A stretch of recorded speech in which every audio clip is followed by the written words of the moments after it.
Salam damai dan sejahtera bagi kita semua. Ada satu hal yang menarik dalam tanggapan Uskup Agung Vigano mengenai pemanggilan dirinya terkait tuduhan skisma.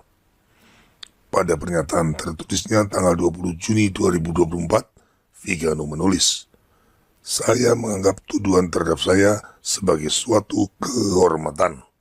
Saya yakin bahwa kata-kata dalam tuduhan tersebut menegaskan tesis yang telah berulang kali saya bela dalam berbagai pernyataan saya.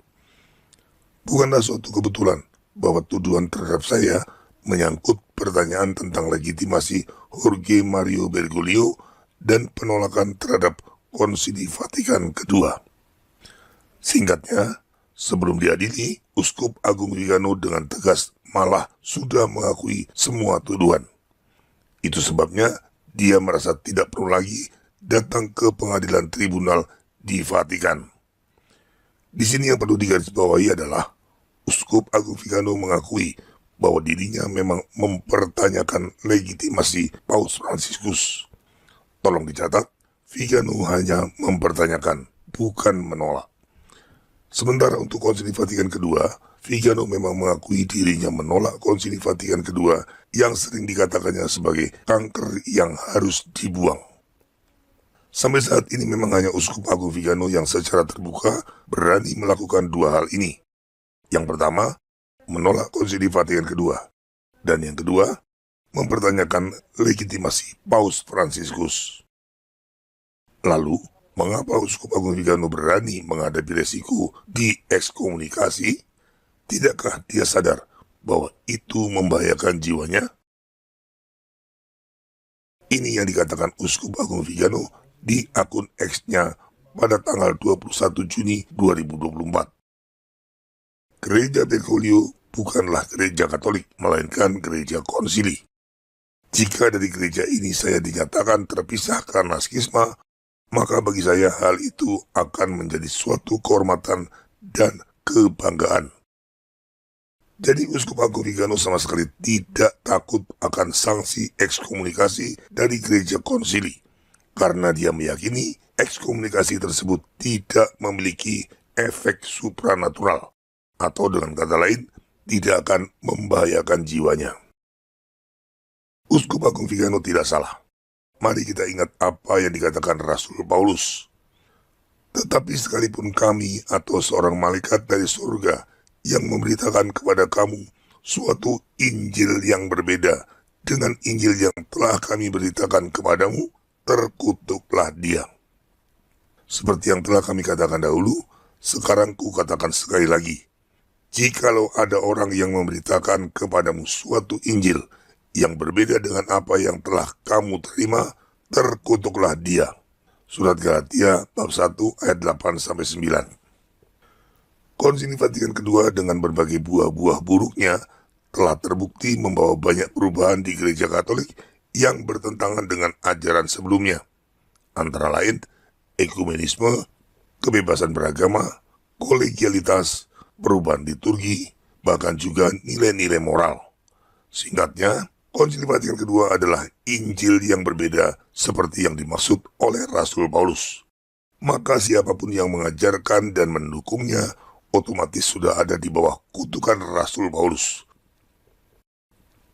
Seperti yang tertulis dalam kitab suci, kutukan ini berlaku bagi siapapun, termasuk bagi para paus, kardinal, uskup, dan para imam yang mendukung serta mengajarkan Konsili Vatikan II.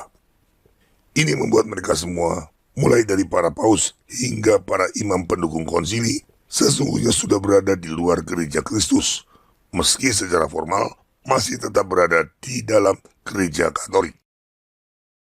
Situasi anomali setelah Konsili Vatikan II inilah yang menyebabkan munculnya gereja paralel seperti yang pernah disebutkan juga oleh Uskup Agung Vigano.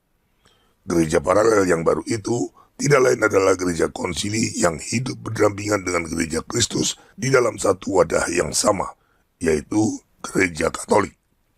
Situasi ini tepat seperti perumpamaan Injil tentang gandum dan lalang yang tumbuh di dalam satu ladang yang sama. Gandum adalah ajaran iman para rasul yang ditanam oleh Tuhan kita. sedangkan lalang adalah ajaran Konsili Vatikan kedua yang bibitnya ditaburkan secara diam-diam oleh si jahat. Uskup Agung Vigano paham betul bahwa semua pendukung Konsili Vatikan kedua, termasuk paus dan hierarki di bawahnya, adalah bagian dari gereja paralel tersebut dan ada di bawah kutukan Rasul Paulus. Maka tidak perlu heran jika Uskup Agung Vigano sama sekali tidak takut, bahkan justru bangga jika diekskomunikasi oleh gereja paralel yang bukan gereja apostolik dan sudah berada di bawah kutukan Rasul Paulus. Bagi Uskup Agung Vigano, hal itu justru membuatnya menuruti perintah Tuhan di Kitab Wahyu.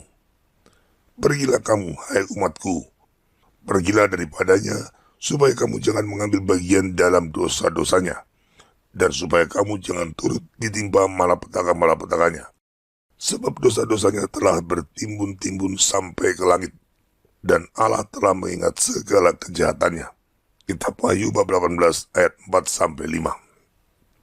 Jadi sekarang kita mengerti mengapa Uskup Agung Vigano sama sekali tidak takut diekskomunikasi oleh gereja konsili yang telah terbukti membawa kemurtatan dan kerusakan di dalam gereja Katolik. Uskup Agung Vigano hanya takut pada Tuhan dan terpisah dari gerejanya. Uskup Agung Vigano sengaja memilih untuk menjadi bagian dari sisa umat di dalam gereja Katolik, sebagaimana yang sudah dinubuatkan oleh Rasul Paulus dalam surat Roma bab 11 ayat 2-5. Semakin besar kasus ini berkembang, semakin banyak orang yang berpikir tentang posisi yang diambil oleh Uskup Agung Vigano. Semoga keberanian Uskup Agung Vigano ini dapat menyadarkan banyak orang tentang adanya gereja paralel dan situasi krisis yang ditimbulkannya di dalam gereja Katolik. Dan terutama, supaya semakin banyak orang Katolik yang menyadari bahwa Konsili Vatikan kedua adalah kanker ganas yang harus dibuang agar keadaan gereja Katolik dapat dipulihkan seperti semula. Terima kasih atas perhatian Anda. Viva Christo Rey.